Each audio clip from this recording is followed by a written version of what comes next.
So just quickly, and I'll watch the time, for this episode of Dragonbane, this is the next day. I was thinking, so at one point I get into a combat with the character that I will introduce to you very soon, and I don't think I dealt with that combat Dragonbane-ish. I think in Dragonbane you have to be very creative. If you use your standard approach, which I'd read about, using from any other fantasy role-playing game, it doesn't work, and it doesn't work here. So be ready, it gets a bit tedious and repetitive and boring because I wasn't creative enough. I've been thinking post-haste, so the character you're about to be introduced to is a bard. I could have played my musical instrument and used the sound to confuse the person I'm fighting. I could have tried to use fire in some more creative way. I could have tried to be creative and I wasn't. I just lent on normal tropes for fantasy and it became repetitive and boring, and you will see I just call it quits. And so what I would like you to do is, whilst you're watching me fumble and get it wrong, and I do apologise for that, try and think up some creative ways that I could have done things, whack them in the comments and we'll see what we can come up with. Now, I probably will have played another game before I read them, but it would be really good for us to start thinking more creatively, particularly as solo players. It's harder when you're on your own because you're the only one coming up with the ideas of how we can deal with situations like this. But anyway, please enjoy me introducing Dragonbane and the first session and the beginnings of the solo encounters in the dungeon crawl. Thank you very much for your time. I shall see you in a minute with a different t-shirt on. Bye. Hello and welcome. Welcome to our inaugural episode of Dragonbane. So, I thought I'd try Dragonbane. I bought it quite a long time ago, and then just recently the just recently the supplement, which I can't say the word. I keep thinking of another word with beast in, which has ality at the end, and it's not that one. It came out, and I thought, I'm finishing off one series. Let's start a short series and see how Dragonbane works.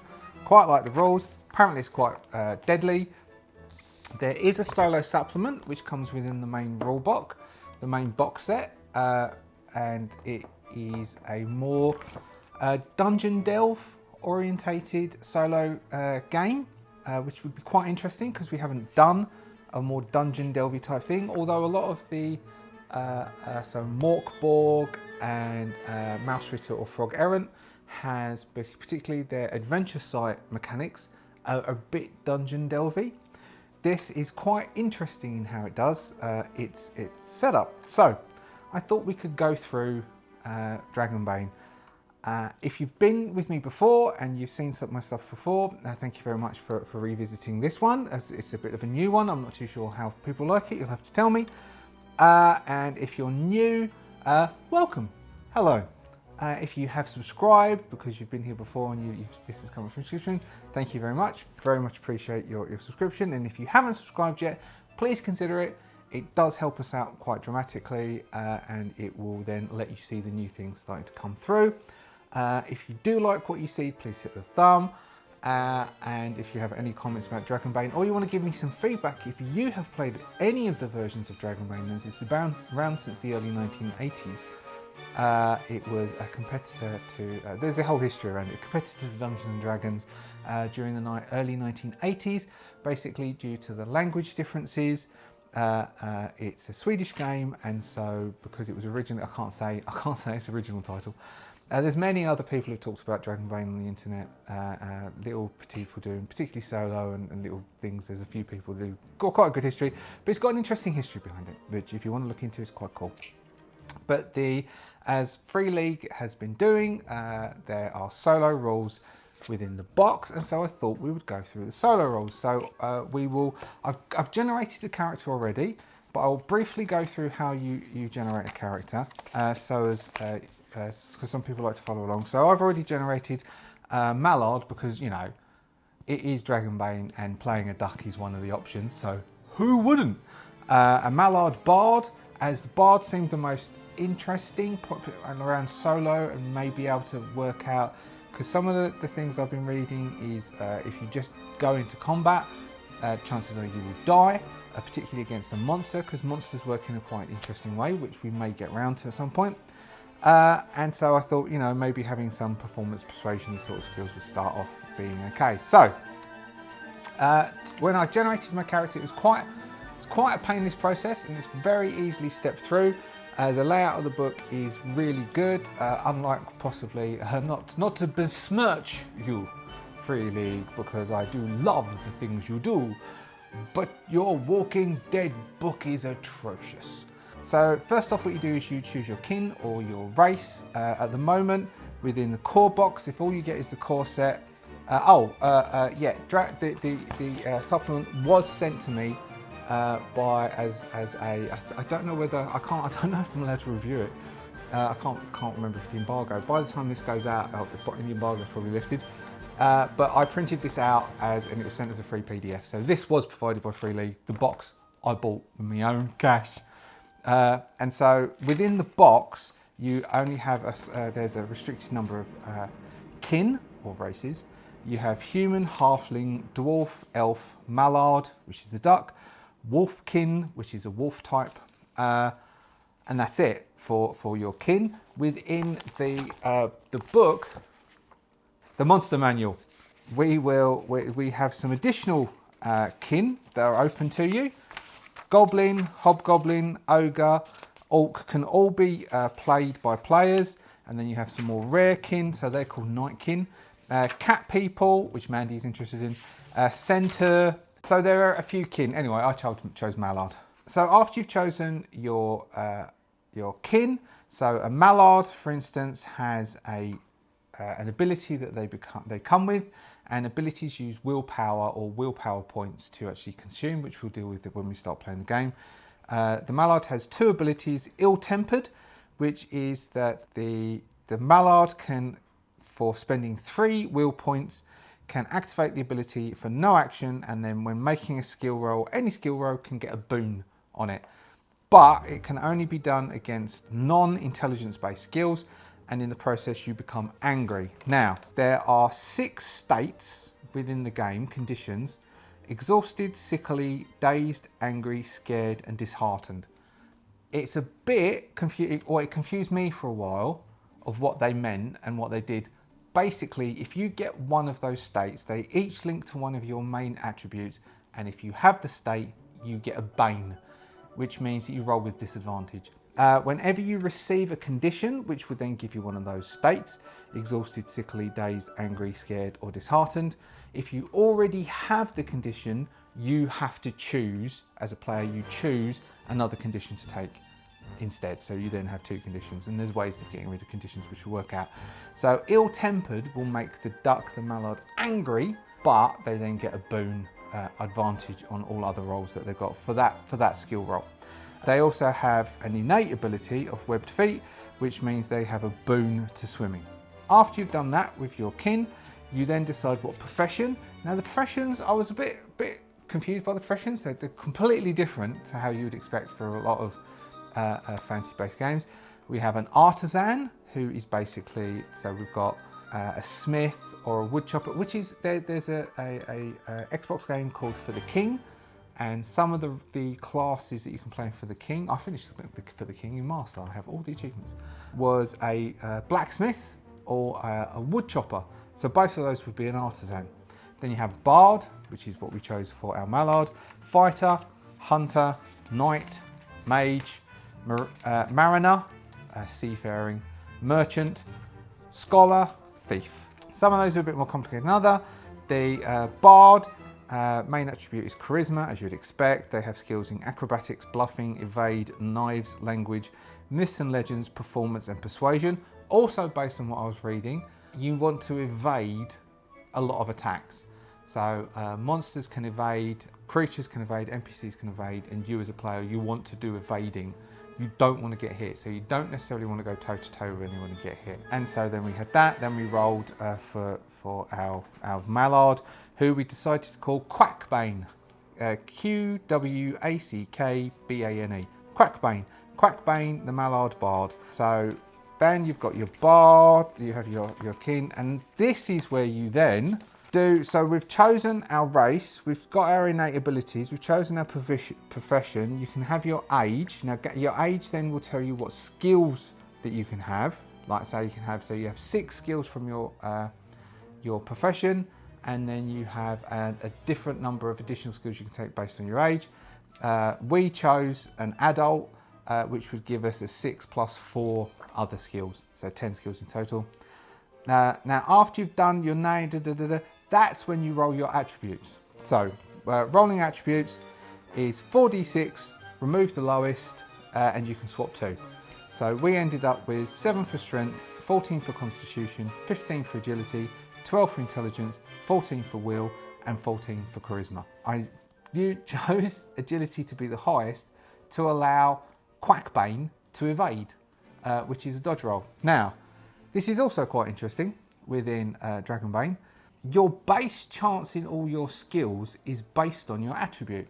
So before you then spend anything, your skills, like your 6 and 4, you do your base skill levels in everything based on your attribute roll. So for instance, any agility based skill, Bane has a 6 as a base chance. Then the skills that you select, you just basically get twice that. So for instance, because he has a 6 for his base chance of agility, Bane's evade is 12, which is you need to roll under 12 or 12 or under on a d20. So this is a low roll system rather than high roll system. So my natural 20 tattoo is no good. That's really bad. That's a demon in the game, so that's a bad thing. So once we've got that, there is also, you can then get a heroic ability. So your heroic ability is based on your profession. The only person who doesn't get a heroic ability as an initial thing is a mage, because a mage's heroic ability is counted that they've learned how to cast spells. But a bard's heroic ability is musician, and a musician, you need to have a base performance of 12. Now, when I first generated the character, I didn't do performance because I wasn't thinking this would be a performing bard, but then I realised I needed to at least have a performance of 12, or I can't use the heroic ability, which comes with the bard anyway. So I switched some things around and I got a performance of 12, which is based on the charisma being 14, which then gives a 6, doubled is a 12. So it means that you, for your innate ability, your heroic ability to actually work for you, you need to make sure that you've put a stat into that profession's key stat, which is big enough to allow you to trigger your profession's ability. Otherwise you can't use your profession's ability, because originally I wouldn't have been able to use musician. Now musician, you spend 3 will points. Your will points, I might as well say this now, your will points are based on your will score. So my will score being 14 means I have 14 will points. Will points reset on a long rest from memory, and you can get D6 back for a short rest. A round rest will give you D6 back, and I think a short rest might give you everything back. Here we go. So a round rest will give you back D6 will points, but no hit points. A round rest takes 1 round. It's basically, it's like you've had a quick breather, you've stepped back out of stuff, you've just gone, oh my God, and then you've gone back into the fray. So that gives you back a D6 of will points. A stretch rest, which I think as a stretch is about 10 minutes, if I remember rightly from the other game. That will give you back a D6 hit points, or 2 D6 hit points if somebody's looking after you. In the solo game, you're allowed to say you look after yourself and you get 2 D6 back. And I think it resets all, oh no, and you also get a D6 willpower points back. And you can heal a condition of your choice. 1 condition of your choice can get healed. A shift rest, which is basically sleeping for the night. That will last for 1 shift, so like a night's period of time. So this also has the same as Twilight 2000. We have morning, day, evening, night as 4 shifts. You recover all of your lost hit points, all of your lost willpower points, and heal all of your conditions. If the shift rest is interrupted by combat or hard work, it has no effect, so just like any other system. There's healing. So once we now have our we've got our attributes, we've got our derived ratings, we've got our skills, we have our heroic ability. We can now work out what our equipment is, and there are some options which is sort of like a weakness or a memento. So equipment, we rolled, there's a random roll, and so Bane has a lyre, which is an interesting looking instrument, has an oil lamp, flint and tinder, 3 sets of rations, and I bought 10 bandages to allow him to do healing on himself. Let me double check this healing bit in the solo rules. So in the solo game, you can, as a solo adventurer, you can make a healing roll to tend to your own wounds during a stretch rest. On a success, you get 2d6 instead of 1d6. You can't do that in the normal game. You can attempt to rally yourself while at 0 hit points without a Bane to the persuasion roll. So when you get to 0 hit points, you can basically, I mean, I did it in the gym this morning. You psych yourself up, I put, not to show off, but I like squat, leg press, what was it? It was 280 kilos. And to do that, I have to psych myself up quite dramatically. And that then is this persuasion roll. So as a solo person, you can rally yourself at 0 hit points, and then you can do that persuasion roll without a Bane. And finally, you can attempt to save your own life. So if you are dying, if you're in the process of dying as a solo player, you can basically, in a blood-soaked haze, attempt to do a healing roll while at 0 hit points and dying, and save your life. Basically do that stabilization. So you would then stabilize yourself and then fall unconscious and then come around a bit later. So that's in that bit. Now, that's basically our character. So our character is an ill-tempered, web-footed musician. Oh, and in the solo game, they advised that in the solo game, you are allowed to take 1 additional heroic ability when you start off. You can earn extra ones when you go through. Every time every time a skill reaches an 18, you immediately gain a new heroic ability of your choice. And also in the process of play, you can get a heroic ability for some grand heroic type deed. The GM or the adventure itself, if you're playing an adventure, can reward you with a heroic ability. So it advises you to take an additional heroic ability when you start up your character. So you start with 2 heroic abilities. Now I chose Army of 1. Army of 1 allows you to draw 2 initiative cards and keep both. So you basically go twice in a round. I took that one. The other one that they've suggested for solo players is called Solo Survivor. In that one, so Army of 1 costs no willpower to use. You automatically, whenever you draw initiative cards, you draw 2 and you keep both. Heroic ability Solo Survivor is for 3 willpower points. When you push a roll, so just as standard, you re-roll to do a push, you don't suffer a condition when you spend 3 points, because otherwise every time you push a roll, you suffer one of those conditions to give yourself a Bane in something else, but until you then do a stretch rest to heal 1 condition, or you do a long rest, so shift rest, and you heal all conditions. We have Army of 1, we've got 1 silver left. I could go through the skills, but that'll take ages. I might see if we can put this up somewhere. His memento is a beautifully carved pipe.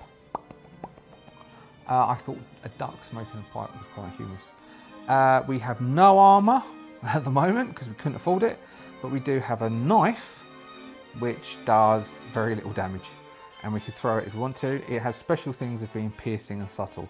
We have 14 hit points and 14 will points. And that is basically our duck, Bane. Now, this as an intro. So that's Bane, that's how you generate a character. Now, how the solo works is a bit different from a lot of the games that we've played so far. Now, what we have is we have a solo campaign, which is done this. So I'm going to use the solo campaign from the box set. I have found another solo campaign on drive-through by a Scott Malthouse. We'll see if Scott Malthouse is on YouTube, and I'll link to him so as you can see that we're talking about it. If this goes nicely with the campaign that's in the box set, I'm going to use Scott Malthouse's. Now, Scott has laid out his campaign in very similar vein to the campaign in the book. Now, how the campaigns work for a solo is basically there are several adventures. Now, the adventures are set in a certain location to allow it contained. The one in the book is set in the Deepfall Breach. Deepfall Breach is, I believe, this location here on the map, very nice map that comes with the box, very, very pretty, very nice map, is this map here, Deepfall Breach. So what that is basically there's a massive crack in Earth. I think there was a lightning strike or something get described somewhere. I'll describe that later. And it splits a huge crack in the Earth, which goes deep, deep, deep, deep down. And there are many treasures and many things that can be found in the Deepfall Breach. And we are we're beginning our career as an adventurer. We want some guaranteed treasure, guaranteed reward. And so we've gone to the church, which is at the top of Deepfall Breach.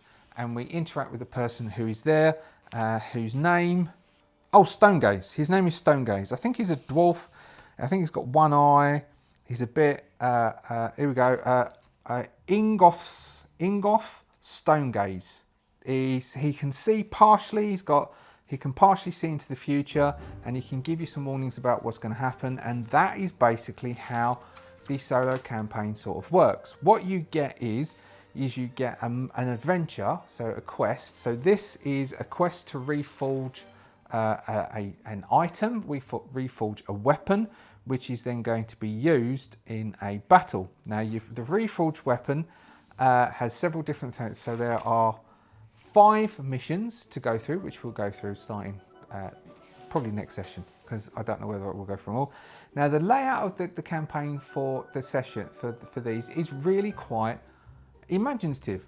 Basically, each mission is split into several sub-tasks within those missions, and an overarching threat that is ticking past. So the overarching threat is quite interesting. It's a bit like the drama clock that we used in Twilight 2000 and is utilised as a mechanic within The Walking Dead. And it's a bit like some of the drama clock that was mentioned in the parts per million for Twilight 2000.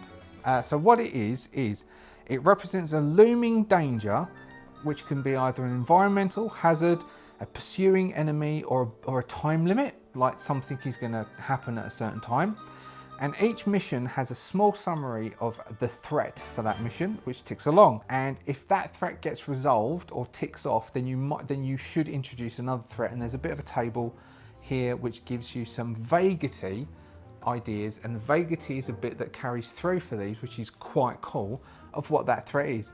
And so to track the threat, you have a D6 or you have a counter, and it starts off at 1, and every time you have a significant delay or you do a long rest or anything, the clock ticks and keeps ticking. So if you go into a big fight, then you might say, well, that will cause the clock to tick. Or if you decide that there's this area that might have loads of treasure and you want to search it and find treasure, and like it's your game, so you'll find treasure, but you should click that clock on. And once it hits 6, then what happens is the threat manifests and something happens. So for instance, the first mission, the threat just describes itself, and everything is just a set of words, a paragraph. So the threat is: a trio of goblin scouts plunder the breach, looting ancient crypts and robbing any who wander across their path. When the threat triggers, they spring an ambush. And that's it. And then we have, for this one, we have like 5 items, and our Stonegazer can tell us about some of the things. So numbers 1, 2, 5 we know about, but 3 and 4 are unknown. He can't see those. So 1 says, a sloping corridor carries you into the oppressive depths of the breach. Tread softly, lest ye wake the creatures of fang and wing nestling within the cracks and hollows of this ancient passage. So basically that then sets up a thematic feeling of what we would be exploring and where we'd be going. But we still then would roll on our theme tables if we need to, because there's various subtitle theme tables. Or we don't know what the monsters are going to be, or we have the beast book, or the ones in the key book to then go through those. And so that I thought was quite cool. And so basically that's how the solo works for the Dungeon Delve. And Scott has done a very similar thing for his solo campaign, but his solo campaign is set not within the breach, outworld, and just a bit more exploring. So this is the way we're going to attempt to play. We're going to play through Dragonfall Breach. What time we got? 28 minutes. All right, maybe we'll start. Maybe we'll try and give that a start. I'll do, instead of the clock that ticks, we'll just write it down on this piece of paper, which I just have here. So our threat, this is very old post-it note that you would get from people who sell pharmaceuticals. These are the dice that come with the set. They're quite pretty, but as you can see, the D20s, we have 2 because you've got Banes and things. The 1 has a dragon on because 1 is good, and the 20 has a demon on it because it's bad. So we will start our mission. Bane has been doing a tour of a lot of the small villages. So there's a small town called Outskirt, which is quite close to the edges of the world. And so we've come into Outskirt, and we were doing busking, basically playing a lyre, doing some busking. Let's make a performance roll and we can see how well we did.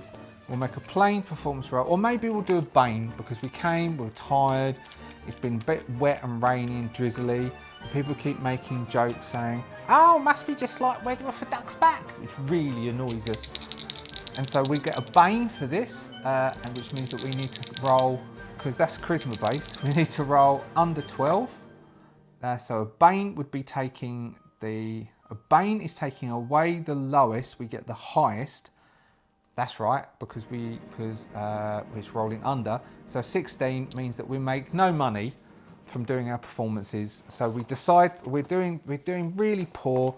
We've gone into an inn and we've gone. I tried to see. Does anyone remember? I've asked. Mandy doesn't know what I'm talking about. ChatGPT didn't know what I was talking about. There's like these little reed things that you can put in your mouth, and when you talk, it makes the sort of noise. Reed things. If anyone can find one, can you put a link in? I'll have a look, see if I can get it, so I can make that quacky noise.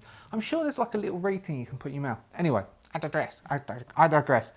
It's like I can't do a Donald Duck impersonation. Can I have a beer, please, there, barman? Of course you can, there, Chief. That'll be 2 silver. I've only got 1 silver. Any for this beer? No, mate, no, can't do that. Look, I've seen you around town. You're bloody awful. Oh, careful there, Chief. Tell you what, look, I've got a mate, and he says if you go down the breach, Deepfall Breach, there's guaranteed treasure. All right? I know the geezer. In fact, I've got a mate who's got a delivery going down the geezer who runs the church. If you want to do that, take that down. I'll give you a beer. This afternoon you can go down, have a chat to him and see how you can get on, innit? All right then. Bloody hell. You come to town, make your fortune, and you end up being like a bloody travelling salesman. And so Bane is going to be quite annoyed, because they seem to be very annoyable, these mallards, that he's going to have to troops all the way down and spend, what's that? That's 15 kilometres, so that's going to be a day's travel down there. Not going to get there till tomorrow. Look, mate, it's work, isn't it? Do you want work or do you not want work? All right then. So he's going to go down to... Some people just don't want to work, do they? He's going to want to go down to Deepfall Breach, and he will then go and start talking to... knock on the door. This big old church, the wood is warped and it's old looking, and you can see the smoke and various, like, you can just about hear like noises, but not incredible. All right, let's make what have we got? We've got awareness. You can just make an awareness check, which I think would be, yeah, it'd be awareness, which is under a 10. 6. So you can definitely hear the noises coming from this crack, which sound a bit growly and a bit angry. All right there, Chief. Oh, you need some help. Ah, have you come from Outskirt, young Bane? How'd you know my name? I saw you were coming. I saw in the mists and the veil you would be here. And you seek fortune? Yeah. Then I have a quest for you. Now, let me just briefly read this to make sure I'm doing this right. So inside the chapel, as he's standing there now, Bane starts to look around, and I described it right. The pews are rotting. There's piles of rubbish and tattered tapestries hanging all over the place. But there's candles burning and like a fragrance of incense or something drifting in the air. And etched around all of the walls, there's sort of maze-like etchings. You look at the etchings, Bane. I do there. What are they, Chief? This is the breach. This is the impossible to map breach. Oh. If you've come here to make your fortune, Bane, delving the breach is good for you. There are also justices to be dealt with and riches to be uncovered. If you think you have the metal for it, as me paraphrasing. Of course I do. I'm an adventurer. And so next we will we'll just jump straight to the first one. The leader of a sect of demon cultists holds the Worldbreaker shard. Does he? The tip of the abyssal spear that split this land and created the breach. Really? This power cannot stay in their grasp. Foul magics cloud their location from my sight, so ye must locate the shard through other means. You mean adventuring? Seek below a band of cultists transporting a prisoner, an orc named Gorum. Gorum knows the location of the cultist outpost and may serve as a valuable ally in the days to come. So basically what we're now looking for is we are going to go searching for some cultists who are taking a orc. So what did it say, how many cultists? No, all right. So we now have a threat, which is the one I mentioned. For this mission, our threat is a trio of goblins are scouting the plunder in the breach and are looting ancient crypts and robbing any who wander across their path. Will trigger it. 1. So, alright then. What do I do? Stonegaze will go to the back of the church and pull back a very old, very heavy, wet looking tapestry from the wall, and beyond that there is a wooden archway which leads down to some stairs. This is where you must go, Bane. This leads down deep into the breach, and when you're in the breach you will know what you are supposed to do. So as Bane will go, he will attempt to approach the breach, and so Bane will then start to proceed down the stairs. Now based on this, the first thing that we will reach is a sloping corridor will carry us into the oppressive depths of the breach. So at the bottom of these stairs there is a sort of a 2 meter wide meandering corridor that proceeds down, which is lit from some lichen at the top, which is glowing, but it's not glowing very, very brightly. So possibly we will have Bane will light his oil lamp and start to proceed down very carefully. Maybe, we really not light his oil lamp because that will let him know. Well, you can just about see. So he isn't going to light his oil lamp. Instead, he's going to try and quietly. Is he going to sneak? Sneaking's not great. He's going to try and be aware of what's going on, but he's going to proceed down this pathway, this meandering pathway, treading softly, least he awakens the creatures of fang and wing nestled within the cracks. So let's use this table bit. So what it says to do is roll a d4, and that, so 2. So we have 2 details. So our detail 1 is contents. Okay, so then we roll a d20, which is our contents table over here. So down this corridor, 11 makeshift barricades. So there are some makeshift barricades which he's going to have to try and make his way over. And the next one is 3, which is an oddity. So there's something odd about this as well. which is a 1 arcane symbols. Okay, so these barricades have arcane symbols written on them. How about treasure? How do we get treasure? It's a question that every adventurer wants to know. How do I get treasure? Use treasure cards to reveal the nature of valuables you discover. Some tables. You may draw a treasure anytime you'd reasonably gain something of value in your story. Fair enough. All right, so we're moving down. So what we'll say, so what it says is that be quiet, otherwise, so there doesn't seem to be much we can scavenge. So we're just going to attempt to make our way down here. Every now and then there's these barriers with these weird arcane symbols on it, which is really starting to freak Bane out. Now we've got a 5 in Myths and Legends, which is an intelligence. So he's going to have a look at them and see if he can work anything out. 19, no, he's got no idea. He has no idea what any of this stuff is all about. He's not really spent much time looking, and he's going to go along a bit more. He's not going to try and push it or try and remember anything, but he's going to try and sneak down and get past. We are going to do, let's see. Okay, here we go. We're going to say we're going to use the fortune, which is 1 extreme no, 2 3 no, 4 5 yes, 6 extreme yes. Is it easy to sneak down here? Which means it'll be an all normal roll. If it's not easy, it'll be a Bane. Is it easy to sneak down here? 3, no. So it's not an extreme no, but it's a no. So actually, so he'll just have a normal. So an extreme, no, we'll give him a Bane. So he keeps trying to sneak, but the barriers keep trying to knock him over, and everything, there's shout in the end, and he keeps hearing. Does he keep hearing? No. He can't hear anything because he's deaf as a post. He's just grumbling. He's grumbling. He says, This is a stupid thing to do, mate. Bane, you idiot. What are you doing?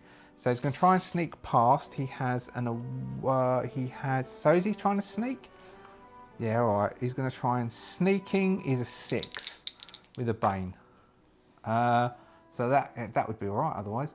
So he got a 19. And so as he's attempting to climb over one of these barriers, which is completely across this 2 meter wide bit, there's a crack sound and the barrier collapses under him, and he can hear shuffling out in these holes. Now what we've got Fang and Wing. What's in the Norse base book, which is Fang and Wing? So Fang and Wing sounds to me like bats. So we would get a swarm of bats would attack. Now a bat does count as a monster, so it's not great for us in our first encounter. So we have bats, so fire has a normal effect, so we might be able to roll on our beast lore. So basically loads of bats come streaming out of the walls and begin attacking us. Loads of bats come out, so it's the same thing. We get initiative, so we've got 10 initiative cards. Now bats have 2 initiatives, but so do we have 2 initiative. So the bat has a movement of 24 and a hit points of 18. I'm not going to set up a table because basically we can't outrun these bats, so we're going to probably have to fight these bats, which isn't great for us. Probably Bane will die in this first adventure. Anyway, so the bat gets 2 initiative cards. We get 2 initiative cards. Then we will then have to work out fighting the bats. All right, so the bat will go on these 2 and 1, and we go on these 2, 6 and 5. Okay, those shuffled terribly, weren't they? Let's try this again. They go on 3 and 8, that's more, and we go on 4 and 9. Okay, so it's they go, we go, they go, we go. Easy as. Okay, so first, whole bats come swooping out of this dark thing, and the sky goes black for a second as they start charging down towards Bane. Bane doesn't have chance to think, so we're not giving them, they've got hit points of 18. They have no armour, got a movement of 24, but we'll just do this as a theatre of mind. I'm not going to bother setting the table up. So they come swooping down and they attempt to attack Bane. And how a monster attacks is we roll a d6 and then we look it up, or a d something, we look it up on the table. A 2. Swirling horror, the bats swarm around their victim at a frantic pace. Everyone within 10 meters suffers a fear attack. So a fear attack means that Quackbane needs to make a will save. His will is 14.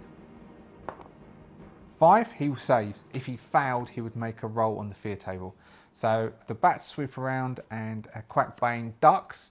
And as Quackbane ducks, Quackbane will now attempt to... So first off, he's going to attempt to make a beast law roll, which we will do as a minor action. So doesn't count as a proper action. 2 would be a success, which means that he will know one thing about the bats, and the one thing about the bats that he knows is that they will take half damage from his knife, but full damage from fire. But to do that, he would need to have had oil out or something, but he could use this turn to get the oil out, but then he would need the next turn to possibly ignite the oil. So, because things he can do as an action, he could dash, which is double move. He could try and run away, but the bats are going to catch him because he moves 10, they move 24. Parry, dodge, pick up an item, equip, unequip an item. So he could get the oil out and then next turn use the oil and throw it at them, but that's still not going to damage them fully. So instead he will attempt to slash out at them using his knife as they come swooping down. That is a knife attack. His knives is a 12, so he needs to roll under a 12. So as they come swooping down, he's going to slash out at them as they come swooping past him. He rolls a 5, which means he's able to slash them and hit them.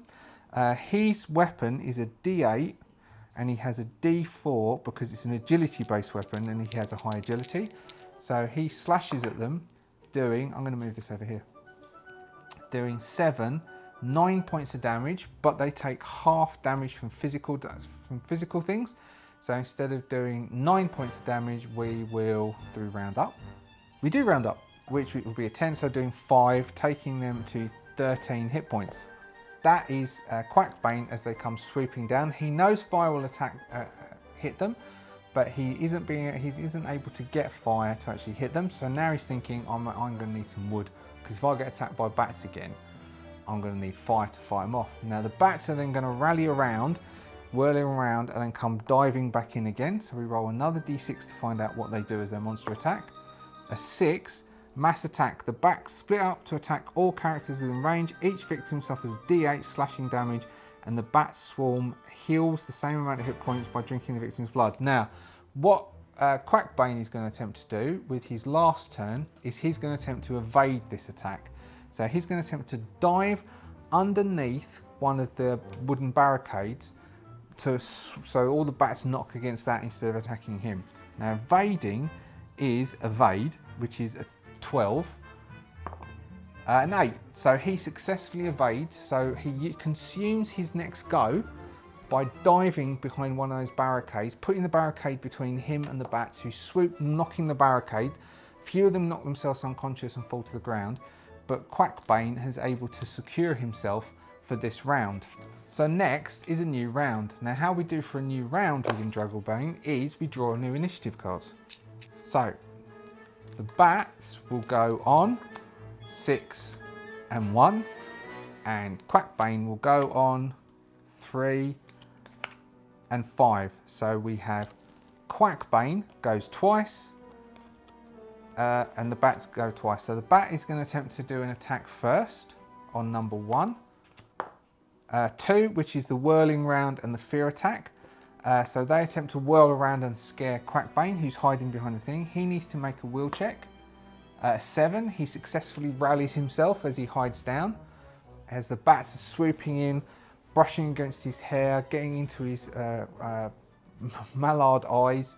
And Quackbane will now, I think Quackbane is going to attack once, and then he's going to hold his next attack to see if he can parry. Can he do that? I think he can. I think it's holding the action, and then at the end of the turn, if it's not needed, he doesn't get to use it. So basically he doesn't get to do an attack. So he doesn't attack, so he's going to attempt to slash out at the bats as they try and rally themselves back round. He needs to get a 12. A 20 is a demon, so 20 for a knife attack is a failure. let's see what happens. I think I've got a roll on a table over here. Demon effect, roll a d6. 3. You draw unwanted attention. So he's starting to scream a bit loudly as he misses, and he screams loads of swears, which will give the bats, I don't know. He's going to get a Bane to next sneak as he's really screaming, so everybody here knows something's going on. We need to go quickly because we're burning time here. He's then going to hold the next action. The bats are then going to do another attack. A 4. Collective attack. The bats launch a joint assault on the player character with the height, so as him. The character suffers 2d6 slashing damage and the victim suffers a fear attack and the bat swarm heals. Okay, so he's going to attempt to evade, which is under 6. So he successfully dodges using that held action. The bat's swooping in and attempting to hack him up. He now knows that he's going to either have to try and dodge and run, hide in one of those cracks and hope the bats get bored and run away, or do something, because this isn't going well. He's not done anything to those bats this turn. The bats go on a 6 and a 3. Quackbane goes on a 7 and a 1. So Quackbane goes first. He's thinking to himself, if I can't hurt them in this round, I'm going to have to start thinking about something else to do. So he does a successful slash attack at them, which does a d8 and a d4, which does 5 points, rounded up 6, which is halved his 3, drops them to 10 hit points as he's starting to slash at them as they're swooping over on top of him. They then, 3, are going to do the collective assault again, which means that Quackbane needs to really 11. What? So that's an evade, isn't it? That's just underneath. So his evade is a 12. So he successfully evades that attack. And next we have so that was his 7. He's got used up, and then the bats go again. Luckily for Quackbane, it's the fear attack. So he needs to make a will save of a 14, and he successfully saves in the will save. So he at least hit them this turn. So he's thinking, look, I'm doing okay. Oh no! Look, I'm gonna start to. So he's gonna start to move away. So he's gonna try and move his movement distance, which he can do. 1 move away. So 10 squares away to try and move further down this corridor and stay a distance from them. He then might try doing it. If he can hit them twice and get enough hit points, he might be able to dissipate them. So they go on a 2 and a 1. They go first. He goes on a 7 and a 10. So they go twice, then he goes twice. So their first swooping attack on him is a very heavy-duty collective assault. He needs to dodge this by getting under a 12. And he successfully dodges as they swoop in.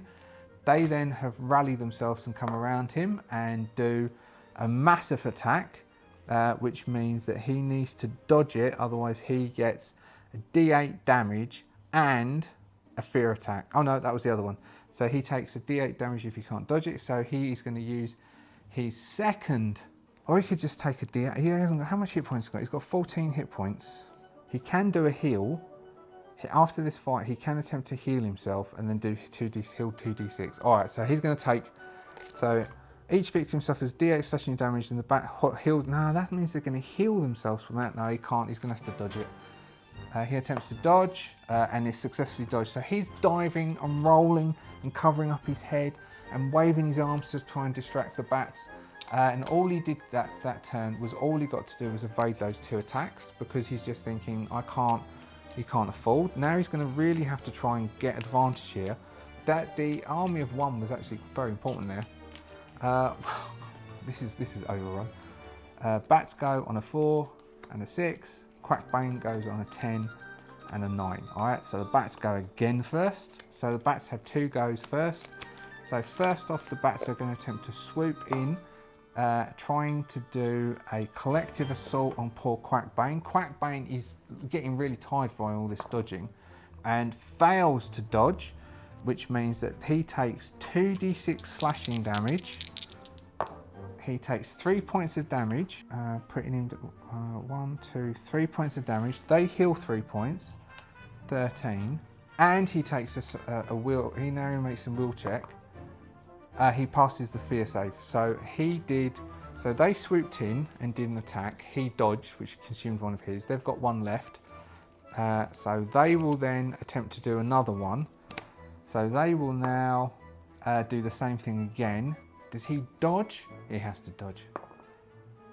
He fails to dodge again, meaning that they do 7 points of damage to him.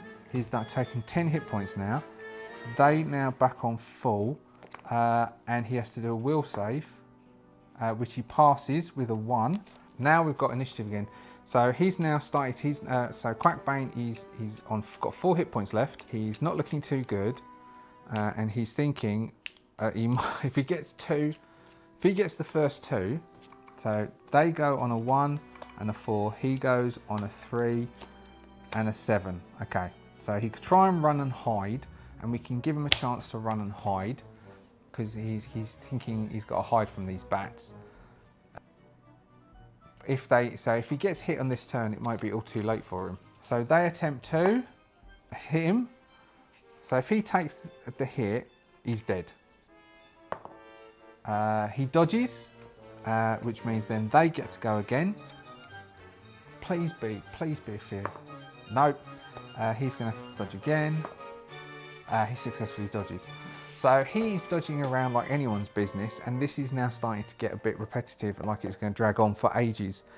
So we'll then do a quick initiative check, and then as a DM, I'll be going, okay, this is just going to drag with him dodging and rolling, and these bats are going to get, are these bats getting bored? No. I reckon they get, I'm going to say these bats are going to get bored. This is the last round of attacks that these bats are going to do, and then these bats. No, we'll just say no. We're going to call it there. Okay, I'm going to say that the bats, because we've been going for what? We could just keep doing this. We'll see what happens next time. So the bats start to get bored and dissipate off. In the process of doing that, to save. So I mean, they've gone. They're now on 4 hit points. They're fine. Quackbane has only got 4 hit points remaining. He's going to have to heal himself. So he's got a Bane to his next sneak check, and the bats might come back. Oh, we've got a Bane to the next sneak check, and we're going to say that he hides. He runs away and hides. Let's give him another invade. No, okay. All right, let's not do that then. He's just gonna run and he's gonna hide, which means the clock ticks on to 2.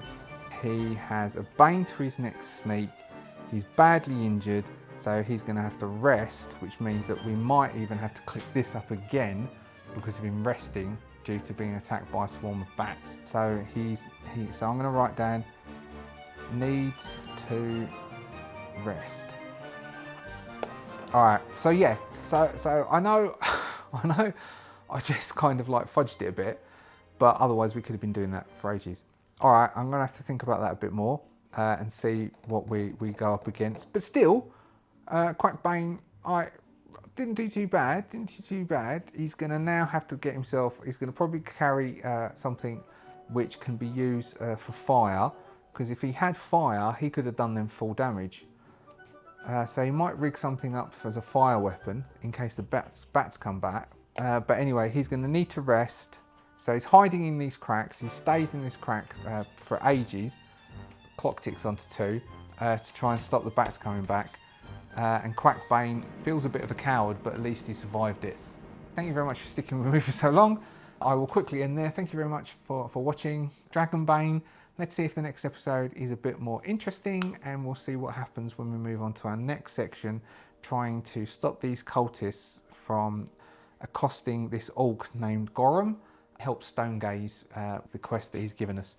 Thank you for watching. If you like this, do put the thumb. If you've got any advice you'd like to give me, which I possibly need, do stick that down in the comments. Otherwise, I will see you next week for another episode, hopefully, of Dragonbane. Thank you very much.